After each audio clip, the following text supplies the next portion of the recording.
The main event for NXT Takeover New York is now official, and the plans for the NXT title are in full effect. Also, Shayna Baszler rumored to be called up to the main roster after WrestleMania. Also, the Undisputed Era could be looking to add a female into the group. Who is it? Find out here on NXT.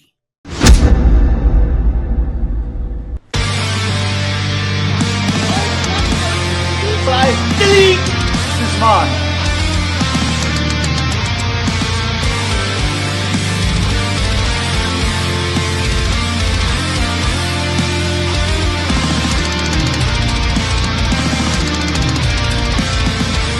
Alive with it. People still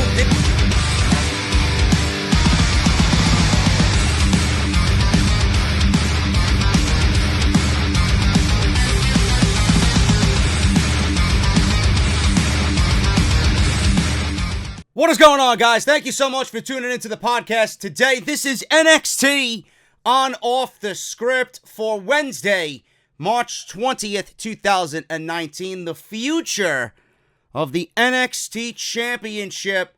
As you guys know, Tommaso Ciampa required neck surgery. He is going to be out up to a full calendar year.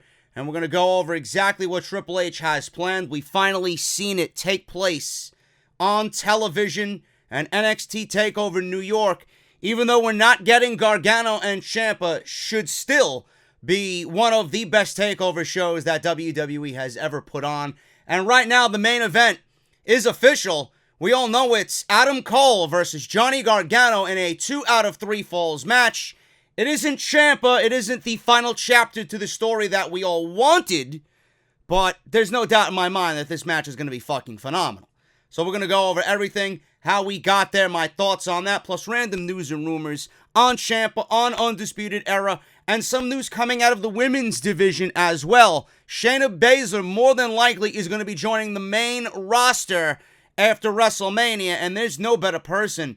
If Ronda Rousey's going away, there's no better person right now to feud with Becky Lynch after she wins the Raw Women's Championship than one Shayna Baszler. We'll talk about that as well right here on NXT, man. You guys know the deal. Follow me on social media at JD from NY206. Hit that subscribe button down below.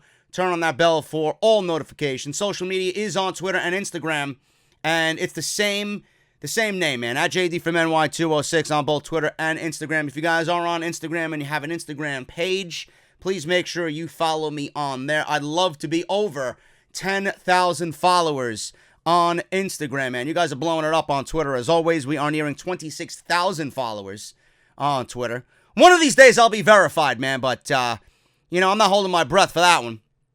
Follow me on Twitch, JD from New York, if you guys enjoy the video game thing over there. And Patreon, if you guys want to support through the Patreon page, patreon.com/JD from NY206. Monday Night Raw, Smackdown Live, and NXT. You guys on Patreon get the audio versions where no one else does, man. A lot of you guys really appreciate that, so I thank you for your support over on the Patreon page. Make sure you guys go and get your JD's Elite exclusively on bonfire.com. Link is down in the description of this very video towards the top. Make sure you guys go and get it, man, because we'll be meeting and greeting everybody at Hooters. Hooters, 155 West 33rd Street in New York City. That is right across from Madison Square Garden.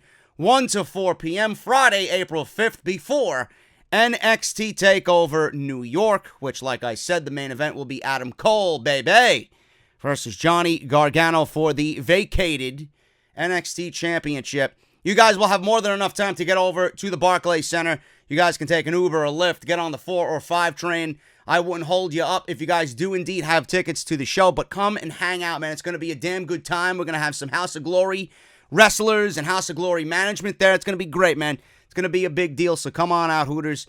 That is on April 5th, Friday. If you guys want to RSVP for me so that I could give word to the Hooters management, and link is down in the comments. That'll be pinned at the very top. If you guys are interested in coming, let me know through the RSVP, man. If you guys missed them, you guys know the deal, man. We got a ton of content from this past weekend going on into this week. We got Off the Script. If you missed it, episode 265. We went over literally everything. We had an Off the Script extra WrestleMania, 17 matches and 8 hours long. What the fuck? Exactly, Salrex. Exactly. What the fuck? Raw, Kurt Angle, and the major announcement that was a huge disappointment and his WrestleMania retirement match. We'll go over that because that's the top story on Friday's Off the Script. You guys don't want to hear, or you guys do want to hear. I would rather not tell you because it's fucking disappointing. So you could swing either way on that one. But you guys need to hear all the bullshit. The truth behind Kurt Angle's retirement match at WrestleMania. That will be the top story on Friday's Off the Script. Just a little teaser there for you guys. And then Smackdown Live. We talked about the Kofi Kingston gauntlet match. That was a huge disappointment to me because it was not genuine. It felt forced. And I didn't really care for it, man. I honestly thought that what WWE did as far as booking that entire gauntlet match really let me down when we needed to feel some sort of excitement going into WrestleMania with this Kofi Kingston storyline. Now, I feel like they're just rehashing the Daniel Bryan story. They made Kofi look that much more unbelievable in the worst way than they did Daniel Bryan. There's no comparison. We're going to talk about that on Off the Script. And now they're adding racial overtones to the entire thing. Big E releases a promo on social media about, people like us. He uses the coined phrase, people like us don't get very far. And they made mention of it on commentary, which I'll talk about on the podcast on Friday as well. Byron Saxton, to be exact. Now they're adding racial overtones to the entire thing. I don't want it to be about that. I want it to be about the guy's been there for 11 fucking years busting his ass. We don't need that situation now being brought into play. They need to be very careful with that. But the overall tone of the gauntlet match, I was not a fan of at all. So we'll go over that as well on Off the Script. If you guys missed any of my content, it is all there for you right here on the channel. Let's talk about NXT, man. Let's talk about NXT. I got some news and notes I want to go over before we hit the actual show. Obviously, the entire show was based around Tommaso Ciampa and his relinquishing of the NXT Championship. He actually tweeted out during the show last night, and I had commented because he's definitely one of my favorites in the company, and I wish him the best and a speedy recovery so we see him soon.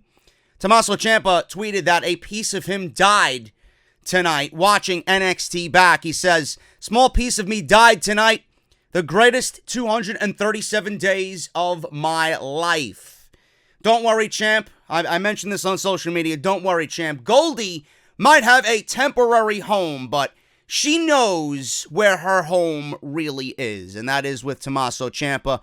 But being that Johnny Gargano and Adam Cole is the set main event for TakeOver New York, I don't think Johnny Gargano is going to win the NXT Championship. And I would not book him to win the NXT Championship.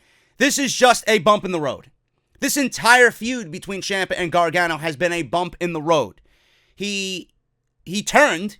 DIY ended. DIY was killed by the hands of Tommaso Ciampa in Chicago a couple years ago. And then he took the year off. And we waited all year because we were wondering what was going to happen just from that moment in history. He came back and this entire storyline was born. And that was a bump in the road.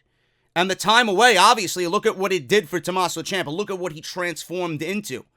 They actually humanized him on this show tonight. And you've seen a part of Tommaso Ciampa that you have not seen for the last year since his return. With his wife and with his family, just sitting there in the hospital, about to get surgery, them carting him off, and the doctors just going over how resilient of a man he is. This is not the first time Tommaso has walked in here. We've done 3 surgeries now on him, and it just shows what type of mentality that this man has to go through this and how much of this means to him, man. They humanized, in a very good way, Tommaso Ciampa, and we've seen the man behind the beard. And I absolutely love everything that he has done, and I'm looking forward to him getting back and being stronger than ever. So this was quite sad to see. The greatest 237 days of his life.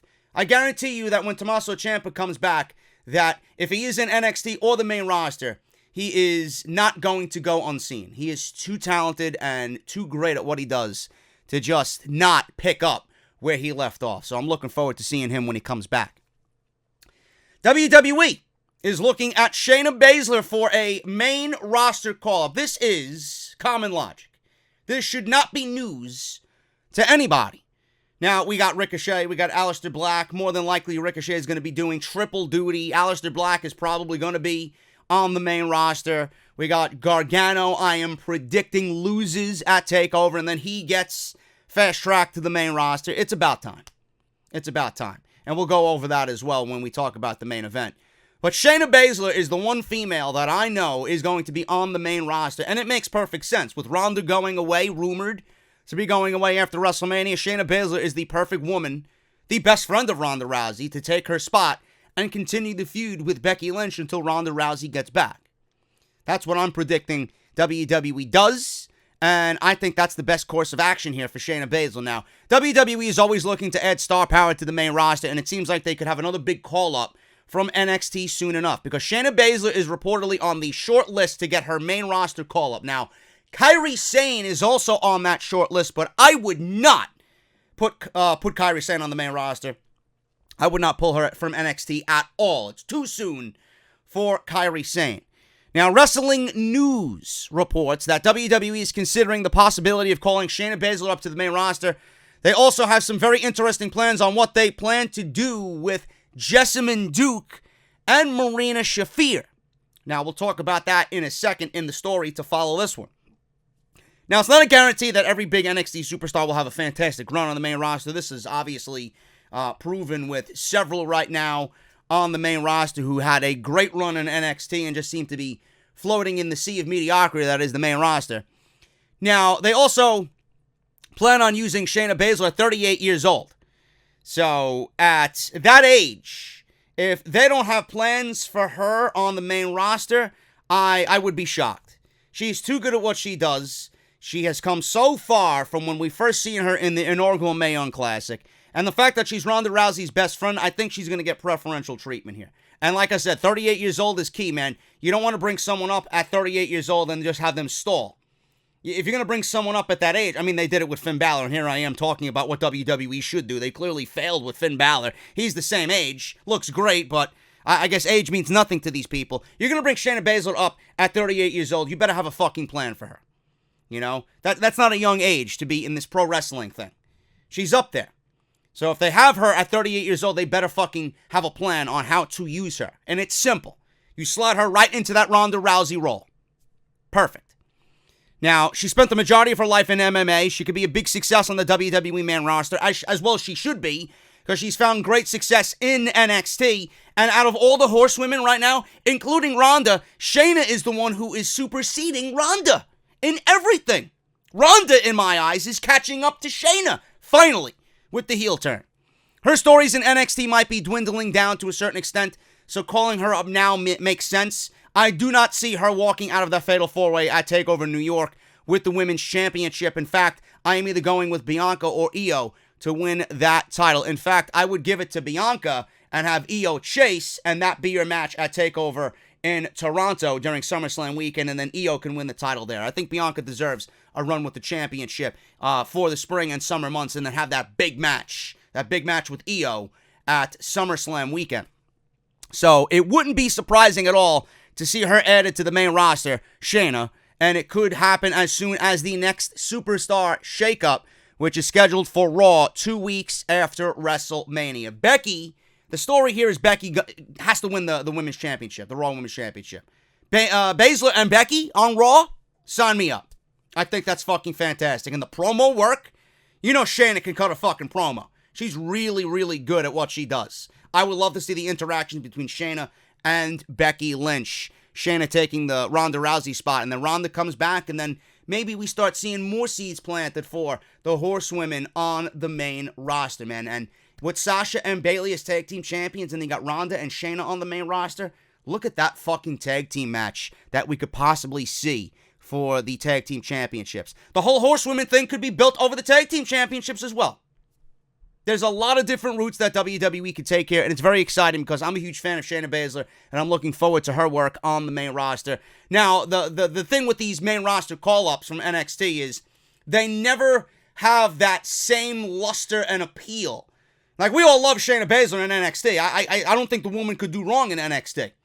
But I feel like once everybody gets pulled from NXT, it's something that fades after a while. That appeal starts to fade on the main roster. The main roster makes them look a little different than what we remember. In the worst ways. In the worst ways.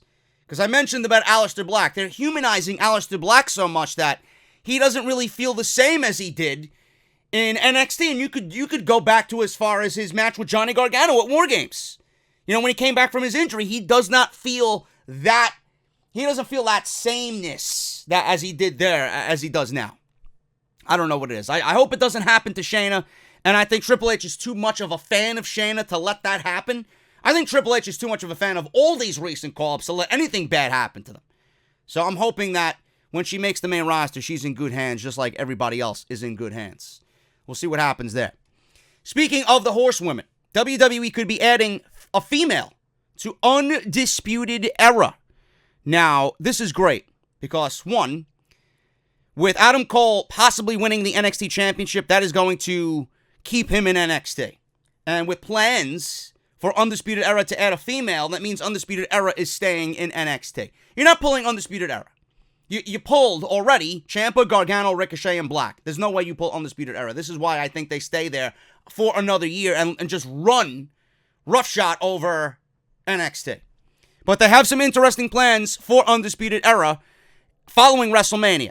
This is especially true if they end up calling Shayna Baszler up to the main roster. What's going to happen to the horsewomen? Well, there is a report from the same report that reported on Shayna being called up. Wrestling News is reporting that there is currently an idea within WWE to move Marina Shaffir into the Undisputed Era as a member of the faction. WWE's been testing this idea out during NXT live events in the local Florida area with a 6-person mixed tag team match. Shaffir teamed up with Undisputed Era to take on Punishment Martinez, Matt Riddle, and Mia Yim. If WWE does this, then it could be a very interesting addition to the Undisputed Era faction. It is also reported, what's going to happen with Jessamyn Duke? Well, it's being reported that if Jessamyn Duke is going to be pulled away from Marina Shaffir, that she would be pushed as a singles wrestler. Shaffir and Roderick Strong are married in real life and have a child together. If WWE plays the two together in Undisputed Era, it could afford for some realism to be brought into the Undisputed Era faction as a whole, and they could really take Roddy's gimmick to another level. And I think this would be great for Marina because where she lacks, having her learn from Fish and Cole and O'Reilly and Strong on what they know already and all the years of experience that they have, that rub on Marina Shaffir would be fucking invaluable, almost. You can't put a price tag on that. So I think that would be fucking fantastic for Marina. And it gets her out of this lull right now where she actually would have a gimmick. She would be part of Undisputed Era. She would have an attitude. She would have a character. She's got to act a certain way to be an Undisputed. And you have to have some sort of personality to be an Undisputed. Right now, Shaffir doesn't have any personality. She doesn't have any gimmick. She doesn't have any character. She doesn't have any direction. All she is Baszler's lackey. And that's all we know of. People know that. So when they see that, they're really not going to gravitate towards that. But if you put her with the Undisputed Era, 4 guys who everybody loves, I think that rub is going to just rub off very nicely just by association. Now, the one who's going to be fucked here is Jessamyn Duke. I don't know what they do with Jessamyn Duke. In fact, she may end up sinking. If you have her by herself, I don't see anything coming out of Jessamyn Duke. So they have to be careful of what they want to do here. So this is a rumor right now. It's not really concrete, so take this with a grain of salt. But I like the idea of Shaffir being an Undisputed Era. I just don't think that if Jessamyn Duke is going to be on her own, I just don't see her gaining any traction as a single star right now. And that could easily show, and if it shows and the fans aren't interested, it's not going to bode well for Jessamyn Duke. Speaking of the women's division, Chelsea Green. I am hugely excited about Chelsea Green. She was at All In. She was in that fatal 4-way with Tessa Blanchard, and I believe it was Madison Rayne, and she was in there as well. She was one of the MVPs of All In, no question. When you look back at that night, and you look at the overall card and the performances by everybody, yeah, it's easy to pinpoint a Kenny Omega and a Pentagon It's easy to pinpoint a Cody Rhodes with what he did with the NWA Championship match. It's easy to pinpoint the SoCal Uncensored versus Briscoe match. It was just great shit. But Chelsea Green, in my eyes, she gave one hell of a fucking performance. Then it was rumored that she was at the PC. And I'm like, if WWE doesn't sign her, they're a bunch of fucking fools. They ended up signing her. So they aren't that foolish. Or at least Triple H is. But Chelsea Green actually suffered an injury at the television tapings. And this requires surgery. Now, Green took to social media following the tapings to update everybody on her status. And she did indeed injure her wrist and will need, I believe she actually did this already, but she went under the knife to repair it. She tweets out this, and I quote, "Of course, with this job comes occupational hazards. Unfortunately, I broke my wrist mid-match and will require surgery first thing in the morning. It sucks, I'm upset, I'm angry, I'm sore, but I'll be back soon. This is just a tiny bump in the road to many goals I have for 2019. Now, from what I read from people there, Chelsea Green actually finished the match. I don't know who she wrestled, but she finished the match with a broken wrist. So that takes some fucking balls. So good luck on her getting back, man. I can't wait to see what she does in NXT. And that's going to be a very, very big signing for WWE. Johnny Gargano. We talked about Johnny Gargano. He's in the main event of NXT Takeover New York. But is he going to win the championship or not? Right now, Johnny Gargano's main roster status remains uncertain. The Wrestling Observer newsletter reports that as of right now, Johnny Gargano's status on the main roster is quote-unquote uncertain. He is slated for a big match with Adam Cole for the NXT Championship. And if he does win the championship, clearly, you don't need a fucking degree to figure this one out. NXT is going to need him, and he will be staying in NXT. However, Adam Cole could always pick up the title and leave Gargano the freedom to go to the main roster. Now, Gargano hasn't been featured on the main roster since the news of Ciampa's injury. Therefore, it looks like a waiting game right now. However, it should be noted that Alistair Black and Ricochet are slated to remain on the main roster as well as challenge for the NXT Tag Team titles against the War Raiders at TakeOver New York. Now, in a surprising spoiler, and I don't want to spoil anything. I don't see it as being a spoiler. It's just something WWE does to get people ready for what's to come or to sell tickets, advertise the events coming up. I just read today, before I actually hit record, that Adam Cole and the Velveteen Dream are being featured as the headlining act on WWE's live tour following WrestleMania for NXT. So they're going to be touring NXT. They're going to be touring with NXT, rather, for WWE down in Florida after WrestleMania. But the most interesting aspect of this is that Adam Cole and Velveteen Dream are being advertised as a champion versus champion match. So I don't know if that was done to get advertisements out early, or if this is something that WWE could troll us with and then obviously change come TakeOver New York. I don't know. So right now, that is floating around out there. Gargano could be headed to the main roster, and Adam Cole with these advertisements is looking like he's going to be winning the NXT Championship at TakeOver New York. Champion versus champion match on the tour circuit in Florida for NXT with the Velveteen Dream. So we'll see what happens. It's going to be a very interesting situation nonetheless, but this match is going to be fucking phenomenal with Gargano and Adam Cole. 2 out of 3 falls should be really, really good. Speaking of TakeOver New York, man, the full match card is now set in stone. Obviously, you guys know what happened with the NXT Championship. We got the Fatal 4-Way with the women, Bianca Belair, Kairi Sane, Io Shirai, and Shayna Baszler. For the NXT Women's Championship Fatal 4-Way, we got the tag team titles. We got the War Raiders versus Alistair Black and Ricochet. Matt Riddle versus the Velveteen Dream for the North American Championship. And the UK Championship will be defended Pete Dunne with his biggest challenge to date against Walter. So this card is looking like it could very well be the greatest TakeOver card of all time. Speaking of greatest TakeOver cards of all time, War Games was heralded as possibly one of the greatest NXT TakeOvers of all time in NXT history. It may very well be the best TakeOver ever. But War Games is confirmed again to be returning in 2019. This was actually confirmed during Monday Night Raw. Highlights of last year's War Games match reached over 1 million views on YouTube, and 2017's match has over 2 million views on YouTube alone. It's clear to see that there is a demand for War Games. It might not be the safest of environments for everybody, but it always leads to a fucking incredible match. The talent down at NXT speak for itself as we continue to go from takeover to takeover. There seems to be no limit on what the performers down at NXT can legitimately do.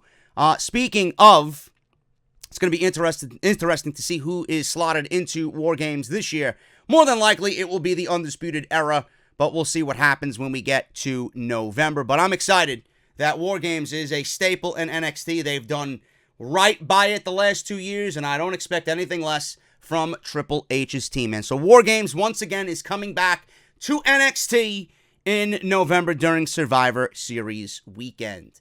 That is all the news and notes that I got for NXT, man. Let's get into the overall show for March 20th, 2019. The show kicked off with Triple H, and he has the NXT Championship. Triple H gave you a vibe in the open of the show, and he obviously loves the cheers. Everybody was cheering NXT, NXT. He loves what he does, but when he's there, clearly you know it's a serious situation when he has to appear on camera. His body language was one of, fuck. You know, I wish I had better news for you guys, but I don't. And I'm here to make the best of the worst case situation. So he's out there with a microphone, and he goes into, Tommaso Ciampa's incredible run, 237 days, and everybody in NXT. Everybody who wishes to be in NXT, to achieve this dream of being in NXT, to use this platform to take it to the next level. He says, dreams can become possibilities in NXT. He says those dreams can end at any moment, and that, unfortunately, is the reality. He actually said that he was here to announce Johnny Gargano versus Tommaso Ciampa at NXT Takeover New York for the NXT Championship, but Ciampa needed neck surgery and had to relinquish the title, thus him in the ring with Goldie. Gargano will still compete for the title, and his opponent will be a winner, or the winner, of a fatal 5-way match that happens tonight. Now, I love Johnny Gargano just like everybody else loves Johnny Gargano. I really, really do. But I don't know where Gargano fits into this outside of his match with Ciampa. I really don't. I want Johnny to win the world title, but I don't want him to win the world title against someone who is not Tommaso Ciampa. And then I'm also questioning, what is Tommaso Ciampa, what has Johnny Gargano done to get this number one contendership for NXT TakeOver New York? I'm thinking logically here. Now, it made sense with him and Ciampa. Clearly, it made sense with him and Ciampa. And they had the final chapter already written after what we seen last week and their loss in the Dusty Classic. But now I'm thinking, what has Johnny done for an NXT Championship match? If not Ciampa, why is he even there? What has he done? He had the North American Championship and he lost to the Velveteen Dream. He hasn't done anything since. So I'm looking at it, even though I love Johnny, I gotta be a little bit realistic here. I'm looking at Johnny and Adam Cole, and Adam Cole obviously won the Fatal 5-Way, but what has Johnny done here to get an NXT Championship match? Or are they just bypassing it, and they were announcing Ciampa and Johnny anyway, but Ciampa can't be there, so they're better off just leaving Johnny in the match as the challenger for the title. Maybe they're just being lazy with it, maybe they're just giving him a bye, but I'm thinking about it realistically. If you're looking at the grand scheme of it, for the NXT Championship, what the fuck does Johnny have to do with the title if Ciampa is not there? What has he done for the NXT Championship? Yes, it's eluded him all these months, but Ciampa's not there. And half of the story is missing here. So I'm questioning that, even though I want to see Johnny in the championship match. I'm complaining for no reason. Like I'm gonna complain when Johnny and Adam Cole give you a 5-star classic, right? Johnny's probably the best guy for the part, and that's why he's there. But storyline wise, just logically, why is he even there? That's what I question. So, Ciampa needed neck surgery. Gargano will still compete for the title, and his opponent will be the winner of a Fatal 5 match. Ricochet, Adam Cole, Alistair Black, Velveteen Dream, and Matt Riddle. Now, Triple H went on to say, I don't want any type of situation at TakeOver. It needs to be decisive. One winner takes all. So what I'm doing is the winner of this Fatal 5-Way goes on to fight Johnny at TakeOver, and it will be a 2 out of 3 falls match. New York, you better fucking bring it for Johnny and Adam Cole. I love this. I thought this was awesome. Reading the spoilers for this entire situation kind of really made me think, well, fuck, this is a lazy type of way to go about things. Now, I'm wishing that we got a tournament, but they just got done with the Dusty Classic. They didn't really anticipate all this happening with Ciampa. The Dusty Classic was already in full effect, so I understand why they couldn't do a tournament. But seeing how Triple H came out, his body language, speaking on the importance of how NXT just gives you a foundation and a platform to take it to that next level, the value and the importance of the NXT Championship, how important TakeOver is to not only NXT, but Triple H and the fans. Everything from Triple H's perspective, he cut a fantastic promo. You got the importance of how everything is just on another level in NXT and how important it means to everybody there. So, I loved it. At the end of the night, I think all of my worries about it being lazy went away, and we'll see how this develops with Johnny and Adam Cole. Now we got a couple weeks left till WrestleMania. I want to see some promo work. I'm sure that those two have some history with one another. We'll see what happens on the way to TakeOver New York. Kathy Kelly is backstage. Everybody is excited about this Fatal 5-Way, so she's backstage and she bumps into Kona Reeves. Remember Kona Reeves, the finest? Yeah, I don't. He's so fine that he was taken off of television. And she asks about his reaction to tonight's main event.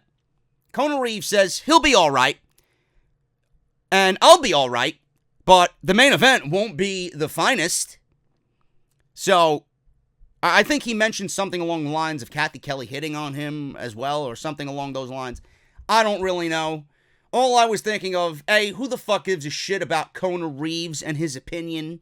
Why was he the one who walked out there? We haven't seen him on television for about 6 months.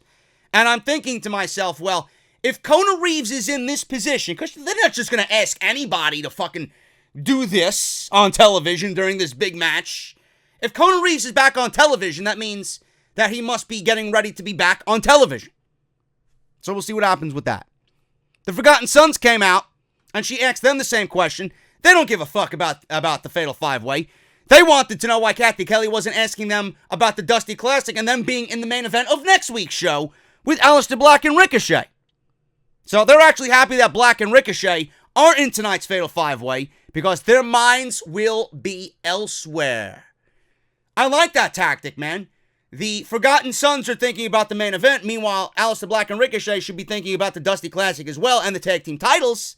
But here they are tonight, and they have all this time to not be thinking about what the Forgotten Sons are doing and what the Forgotten Sons are planning. I like that, man. It's a great old school tag team mentality there by the Forgotten Sons. Backstage, Ricochet and Alistair Black understand that there's no hard feelings. It's about going after what's most important, and that is the NXT title.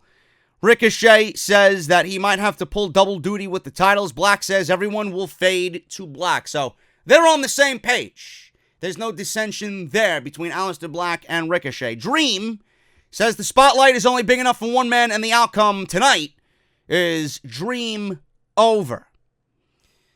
Then we see footage of Tommaso Ciampa going to Birmingham, Alabama for his neck surgery. The doctor says it could take up to 1 year of full recovery from this surgery, like I mentioned in the opening story, where he says that he was heartbroken, and that was the best 237 days of his life. They humanized Tommaso Ciampa, where you get to see, rarely, a glimpse of the man himself away from the character.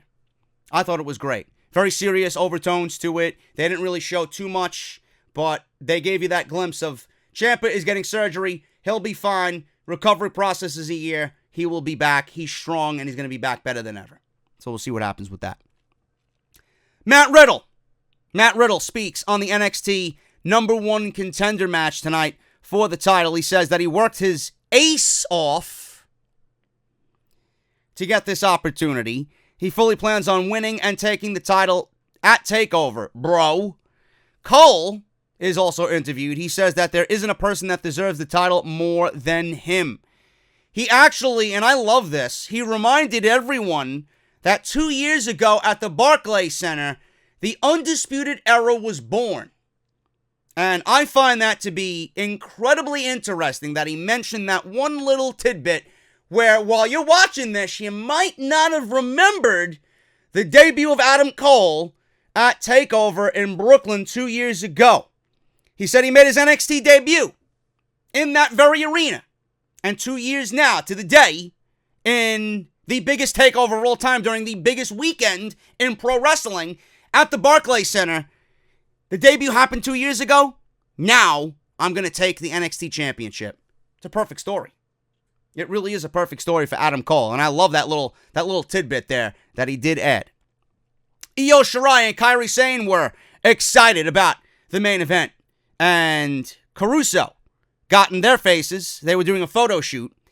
Oh, Kathy Kelly. Charlie Caruso, Kathy Kelly. They're all one and the same, man. Android 7.3. You know? Anyway. Actually, I like Charlie Caruso and I like Kathy Kelly. I think they're both very good at what they do. Kathy Kelly then asks about the fatal four-way that they have coming up at TakeOver. Despite being friends, they have no problem going against one another to get the shot at the title. Bianca Belair comes up to them and says they shouldn't even be getting an opportunity for the title. It should be her alone. So she'll just have to run through both Sane and Shirai to get the title because her mindset is undefeated. Now, again, they really haven't made mention of the fact that Bianca is still claiming that she's undefeated. I'm guessing that she has not been pinned, and that's why she's saying that, or maybe it's just part of her shtick now, part of her gimmick, you know?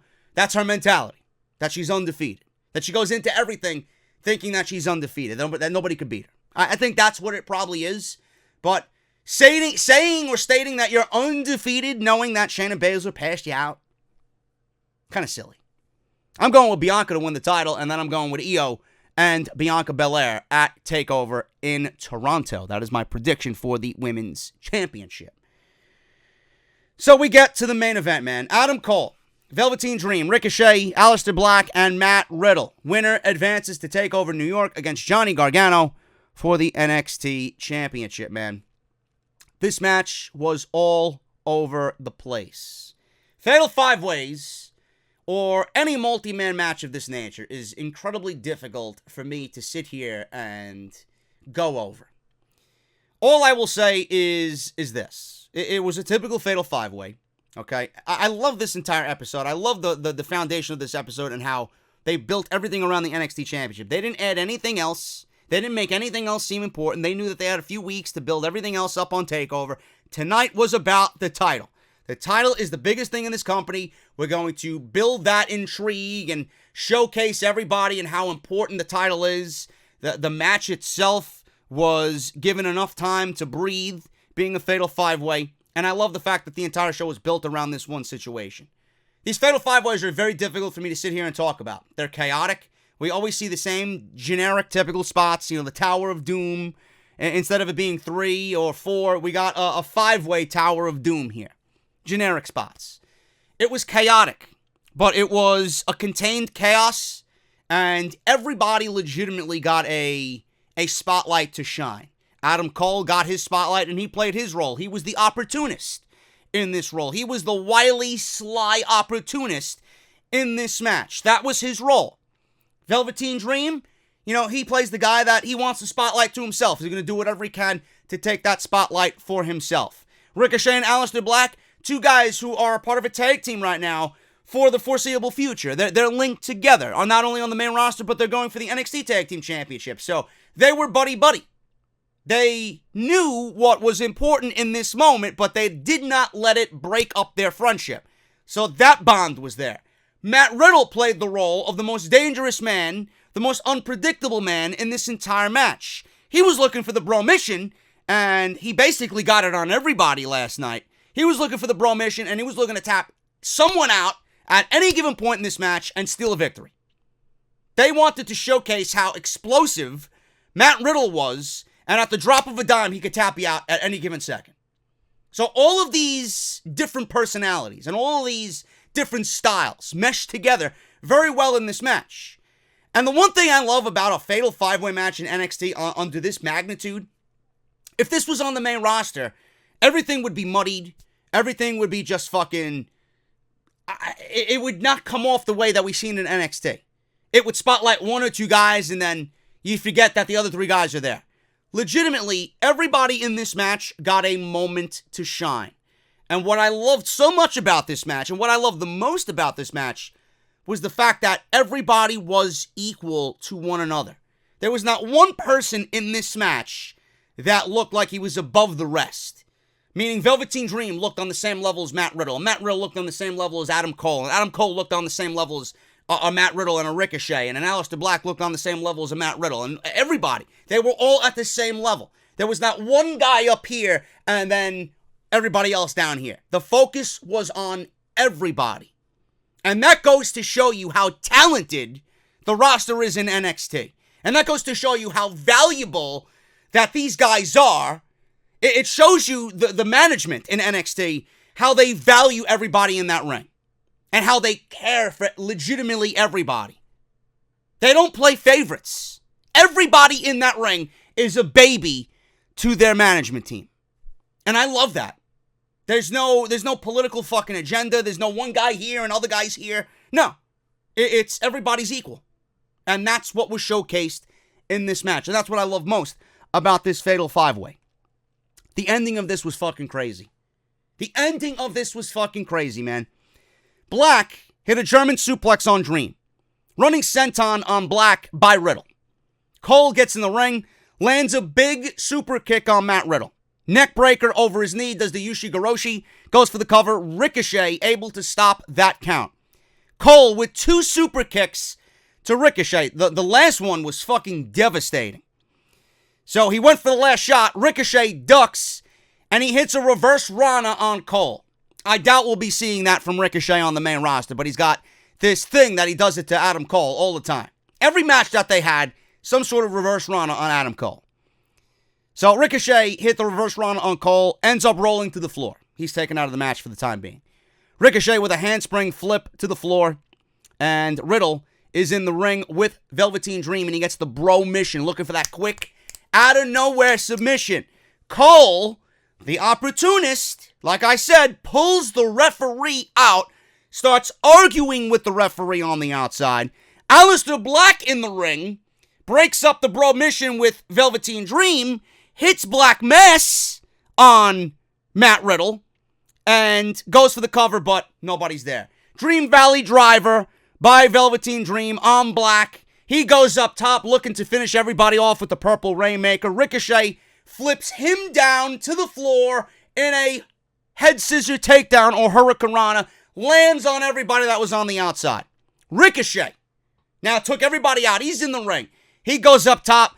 He sees Matt Riddle about 3/4 of the way across the ring. Does a perfect shooting star press on Matt Riddle. He goes for the cover, thinking it's the end. And Adam Cole, the opportunist, that sly motherfucker, Adam Cole comes in with a last shot to the back of Ricochet's head, steals the victory on the 1-2-3. He's going to take over New York to challenge Johnny Gargano for the NXT title. Awesome. Absolutely awesome. I was a little wary about how they were going to go about this, but if you guys remember in what I predicted, I set up a whole tournament, and I predicted Adam Cole and Johnny Gargano in my mock tournament for the NXT Championship, for the vacant title. And here we are with Adam Cole and Johnny Gargano for the vacant NXT Championship, only done not in a tournament aspect, but a Fatal 5-Way. So I love this, man. I thought it was great. I'm looking forward to everything that's going on, man. There's got to be some sort of sit-down between Gargano and Adam Cole. And if that happens, I'm going to be very intrigued about what those two have to say to one another, man. Very, very good episode, and I'm looking forward to Takeover, definitely outside of everything else on WrestleMania weekend, man. Thank you guys so very much. If you enjoyed the video, hit that thumbs up.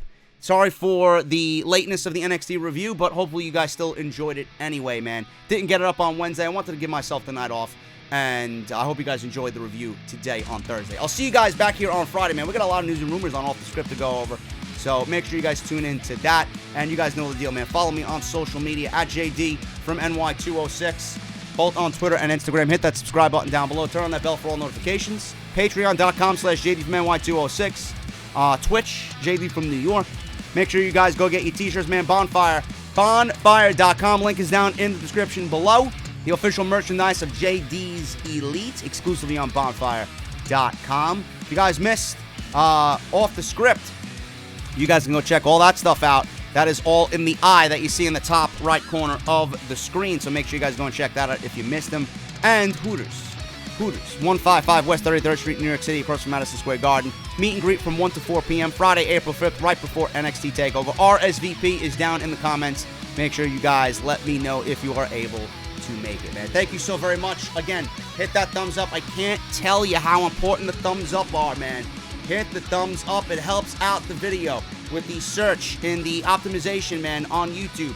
It helps get the video recommended, and it helps out the channel as well, man. So thank you guys so very much for everything. I will see you guys right back here on Friday for Off the Script, Part 1, Episode 266. We'll talk about the truth behind Kurt Angle's announcement and his retirement match against Baron Corbin at WrestleMania. Until then, guys, thank you so very much, and I'll see you then for Off the Script.